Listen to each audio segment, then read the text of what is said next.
राम राम भैया, जय माता दी, जय जय सीताराम। देहाती मंत्र में आपका हार्दिक स्वागत है दोस्तों। भैया मैं राजवीर सिंह भगत जी आपकी सेवा में एक बार से पुनः उपस्थित हूँ। दोस्तों आज मैं आपको जानकारी दूंगा एक नीलपरी साधना के बारे में। भैया यह है साधना मात्र 3 दिन की साधना है और इस साधना को किस प्रकार से किया जाएगा वो आगे मैं आपको जानकारी दूंगा। दोस्तों इस साधना से कोई भी ऐसा आपका कार्य नहीं है जो संपन्न न हो। प्रत्येक कार्य में कार्य करेगी ये परी। बहुत ही दिव्य और ताकतवर साधना है दोस्तों। थोड़े से ही परिश्रम से यह साधना सिद्ध हो जाती है।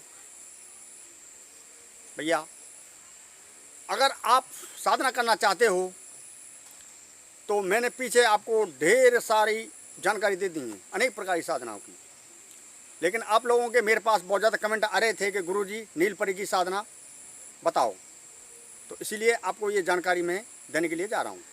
दोस्तों नीलपरी एक ऐसी परी है जो साधक के थोड़े से ही जप से और इर्द गिर्द घूमने लग जाती है। बहुत ही दिव्य साधना है। और दूसरी बात यह है कि इस साधना में सुरक्षा घेरा और सुरक्षा मंत्र की कोई भी आवश्यकता नहीं है, क्योंकि ये साधना अपने घर में भी आप कर सकते हो। लेकिन प्रत्येक साधना के लिए गुरु मंत्र, सरस्वती मंत्र होना अत्यंत आवश्यक होता है। दोस्तों साधना करते समय पर प्रथम संकल्प लिया जाता है। संकल्प करके ही जब साधना प्रारंभ कर दी जाती है।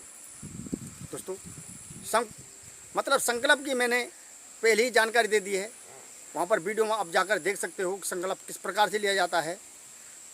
इसके साधनाओं के अनेक प्रकार के मंत्र होते हैं, ठीक है, लेकिन गुरु मंत्र सबसे मुख्य मंत्र होता है। जिस भाई के पास गुरु मंत्र नहीं है वो साधना संपन्न हो नहीं सकती है। साधना करोगे तो केवल अनुभव आपको होते रहेंगे, जो शक्ति है वो आपके सम्मुख नहीं आएगी भैया।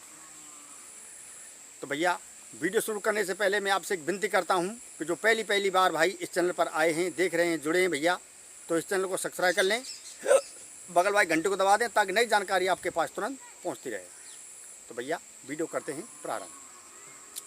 दोस्तों यह साधना घर में भी की जाती है, यह साधना बाहर भी की जा सकती, जो मतलब बाहर भी की जा सकती है। लेकिन इस साधना में एक महत्व होता है वो मिट्टी का, वो जानकारी दूंगा आपको, ठीक है। वैसे ये साधना किसी ऊंचे टीले पे की जाती है, पर्वत पर, ठीक है, लेकिन ऐसा आपके पास कुछ नहीं है तो वहाँ पर जाकर उसके बीच में से मिट्टी लेकर घर पे आ सकते हो। मुख्य काम पहले इसका ये है, ठीक है। कहीं पहाड़ पे से मिट्टी लेकर आप आ सकते हो, ऊंचे पहाड़ पे से, ठीक है। ज़्यादा ऊंचा नहीं हो लेकिन ऊंचा होना चाहिए। दोस्तों इस साधना में एक चौकी चाहिए। चौकी पर मतलब नीला कपड़ा, अगरबत्ती और कुछ फल फ्रूट भैया, और कुछ मिठाई, और भैया इसमें असली देसी घी का दीपक, और दोस्तों भोग के लिए एक माला, वो भी पीले फूल की या नीले फूल की, ध्यान रखना, ठीक है। पीले फूल करने का काम कर जाएंगे, नीले फूल और किसी के ले सकते हो आप। दोस्तों नीलपरी बहुत ही दिव्य और सुंदर परी है। यह साधक को अनेक प्रकार की विद्या प्रदान कर देती है। साधक को एक नई ऊर्जा, एक नई शक्ति पैदा कर देती है। उसके अंदर बिगड़ा हुआ काम जो मत समझ जाता है। घर में आरती तंगी हो वो बिल्कुल दूर हो जाती है, बिल्कुल, ठीक है। अनेक प्रकार के कार्य करके रख देती है। दोस्तों जैसे भाई भाई में मनमुटाव चल रहा है तो इस साधना से बिल्कुल एकजुट मामला हो जाएगा सबका, ठीक है। घर में कलेश रहता है वो भी दूर हो जाएगा। यहाँ तक कि घर की आर्थिक तंगी भी बिल्कुल दूर हो जाएगी, ठीक है। यह परी जब जागृत हो जाती है तो साधक को एक सुख का अनुभव प्राप्त होता है। लेकिन भैया मैं आपसे फिर कहूँगा, किसी भी शक्ति को गलत तरीके से जागृत नहीं करना है। कोई भी शक्ति हो, ये तो परी है। दोस्तों जैसे और कह देते हैं कि मतलब ये है कि भैया पत्नी रूप में जागृत करो। नहीं भैया, कोई भी शक्ति को पत्नी रूप में जागृत मत करो। अगर पत्नी के रूप में जागृत करोगे तो वो साधना संपन्न ही नहीं होगी। अगर संपन्न होगी तो लेने के देने पाट देगी। ध्यान रखना है इस बात का, ठीक है। अरे भैया ये शरीर 5 तत्वों का ढांचा बना हुआ है, 5 तत्वों का, ठीक है। अगेन वायु, जल, पृथ्वी और आकाश, 5 तत्वों का ये ढांचा बना हुआ है इस शरीर में और उस शरीर में। भैया ज़मीन आसमान का अंतर है, वो दिव्य चीज़ है, ये मतलब नश्वर चीज़ है, मतलब नासमान चीज़ है ये। दोस्तों कभी भी किसी भी शक्ति को गलत तरीके से इस्तेमाल मत करो। हाँ, शक्ति को इस्तेमाल करो जल कल्याण के उद्देश्य से। विनती करो, बहन के रूप में जागृत कर सकते हो, माँ के रूप में जागृत कर सकते हो, मित्र के रूप में भी जागृत कर सकते हो, ठीक है। लेकिन गलत दृष्टि से कभी किसी साधना को करना ही मत, इस बात का विशेष ध्यान रखना, ठीक है। दोस्तों अगर आप जैसे मान लो किसी यक्षिणी की साधना कर रहे हो और पत्नी रूप में जागृत कर दी, जागृत सिद्ध कर दी, हो तो जाएगी, अवश्य हो जाएगी। लेकिन लास्ट में क्या होगा, फिर लेने के देने पार देगी मेरे भैया। कभी भी ऐसी गलती मत करो ताकि आगे चल के मतलब पछतावा होना पड़े। दोस्तों पत्नी का दर्जा आप जानते हो पर कैसा होता है। दोस्तों कोई भी शक्ति हो, हमेशा माँ के रूप में या बहन के रूप में नमस्कार करते हुए, प्रणाम करते हुए कि हे माँ, मैं तेरी शरण में हूँ, मैं जन कल्याण के उद्देश्य से मैं आपको सिद्ध करना चाहता हूँ, क्योंकि मैं भी आपके द्वारा जनहित करना चाहता हूँ, पराय हित, अपना हित नहीं पराय हित। आपका हित तो होनी होना है फिर जब शक्ति जागृत हो जाएगी। तो कोई भी ऐसी शक्ति नहीं है कि आपका अहित कर दे। और भैया परमार्थ के कारण साधुन दरासरी, जब परमार्थ के पीछे बात आ जाएगी तो हर एक शक्ति आपके पीछे तैयार हो जाएगी, जिंद हो, भूत हो, बेताल हो, कोई भी हो, परायत के लिए। दोस्तों कोई भी शक्ति ऐसी नहीं है कि जो किसी का गुलाम होना चाहे। मंत्रों में एक आकांक्षा शक्ति होती है, उसको आना ही पड़ता है, लेकिन वो साधक के ऊपर निर्भर करता है कि उसके अंदर भक्ति कितनी है, शक्ति कितनी है। साधना को जब प्रारंभ कर दिया तो साधना बीच में कभी नहीं छोड़नी चाहिए, इस बात का विशेष ध्यान रखना है, ठीक है। साधना को अगर साधना बीच में छोड़ दी आपने, किसी जिंद भूत चुड़ैल की, मसान की या ब्रह्मरा की साधना पीछे छोड़ दी, तो वो शक्ति आपका पीछा नहीं छोड़ेगी, ठीक है, परेशान करती रहेगी। कभी आपको आवाज़ आएगी, कभी आपको किसी चलने की आवाज़ आएगी, कभी आपको किसी मनुष्य के बोरे में या औरत के बोरे में आवाज़ देगी, परेशान करती रहेगी वो, ठीक है। तो इसलिए विशेष ध्यान रखना है, कोई नहीं बताएगा आपको, मैं बता रहा हूँ। दोस्तों वैसे भी बरसात का समय चल रहा है, ठीक है, बाहर की साधना अभी नहीं करें तो बहुत ही अच्छा रहेगा, क्योंकि साधना एक बार प्रारंभ हो गई तो साधना फिर मतलब उसका लक्ष्य है वहाँ तक साधना होनी चाहिए, ठीक है, बीच में साधना नहीं छूटनी चाहिए। तो भैया वो आपको मंत्र बता दूं, मंत्र किस तरीके से, पहले फिर आगे आपको इसकी विधि में दूंगा, ठीक है। मंत्र इस प्रकार से है, बैठी बैठा कहाँ चले, पूर्व देश चले, पूर्व देश चले, पूर्व देश में पर्वत, पर्वत पर नील परी, परी के हाथ में छड़ी, मैं जादू जो मांगू सो दे, न दे तो दुहाई गुरु गोरखनाथ की। मंत्र एक बार से और बोल देता हूँ भैया। बैठी बैठा कहाँ चले, पूर्व देश चले, पूर्व देश में पर्वत, पर्वत पर नील परी, परी के हाथ में छड़ी, छड़ी में जादू जो मांगू सो दे, न दे तो दुहाई गुरु गोरखनाथ की।